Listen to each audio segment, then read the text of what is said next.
वंदे मातरम दोस्तों मैं हूं योगेश विश्वकर्मा। तो दोस्तों आज हम बात करने वाले हैं किसी भी प्रोडक्ट की प्राइस। दोस्तों आपको तो पता ही है कि किसी भी प्रोडक्ट की प्राइस उसका जो एमआरपी होता है वो बहुत ही मायने रखता है, क्योंकि दोस्तों आपको पता है बिजनेस चलाने के लिए बहुत सारी चीज़ों की ज़रूरत होती है।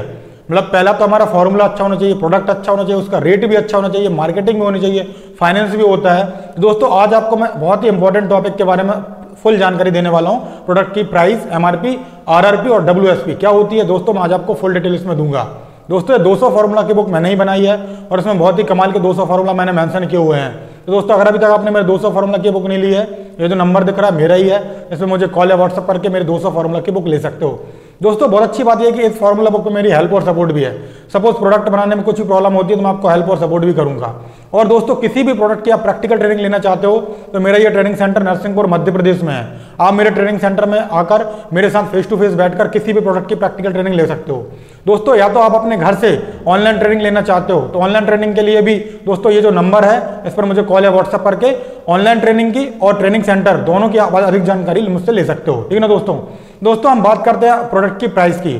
दोस्तों प्रोडक्ट की प्राइस कहां से शुरू होती है पहले तो मैं आपको बताऊं। दोस्तों एक तो ये तरीका होता है जो 90% मतलब 90% लोग करते हैं कि भाई अगर हमने कोई भी प्रोडक्ट बनाया तो उस प्रोडक्ट का जो हम रेट रखते हैं, प्राइस रखते हैं, वो किसी अदर कंपनी को देख के हम उतना सेट कर देते हैं दोस्तों। लेकिन ये कहीं ना कहीं गलत है। तो दोस्तों मार्केटिंग और बिजनेस की अगर मैं बात करूं तो बिजनेस का एक बहुत ही एक जो उसूल बोलते हैं, नियम बोलते हैं, वो मैं आपको बता रहा हूं कि क्वालिटी सामने वाले हमारे जो कॉम्पिटिटर है ना, क्वालिटी हमारे कॉम्पिटिटर से ज्यादा और एमआरपी है जो रेट हमारे कॉम्पिटिटर से कम, ये होना चाहिए। तो ध्यान रखें दोस्तों, हमेशा प्रोडक्ट की क्वालिटी ज्यादा और रेट कम। तो हमें इस फंडे के हिसाब से हमें आगे बढ़ना है। तो दोस्तों पहले ध्यान रखें, पहले तो हम अपने प्रोडक्ट को अच्छे से अच्छा बनाएं, बढ़िया फॉर्मूला लेके। फॉर्मूला मैं आपको देता हूं, किसी भी प्रोडक्ट का आपको बेस्ट से बेस्ट क्वालिटी का जो फॉर्मूला चाहिए तो मैं दूंगा। आफ्टर मेकिंग मतलब प्रोडक्ट बनने के बाद दोस्तों आपका जो प्रोडक्ट, सपोज आपको एक प्रोडक्ट 100 रुपए में बन के रेडी होता है, पूरा आपको 100 रुपए में बन गया, उसकी जो भी कॉस्टिंग है, labour charge, product, bottle, sticker, सब कुछ, इलेक्ट्रिसिटी, सब कुछ 100 रुपए में बन के रेडी हो जाता है। तो दोस्तों फिर आपको करना क्या है, आपको उसमें जो भी आपका ट्रांसपोर्ट है सब आपको जुड़ गया 100 रुपए में।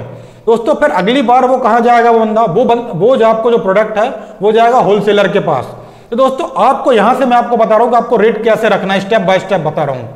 दोस्तों आपको मान लो कोई चीज 100 रुपए में बनती है तो आप कम से कम उस पर 12 से 15%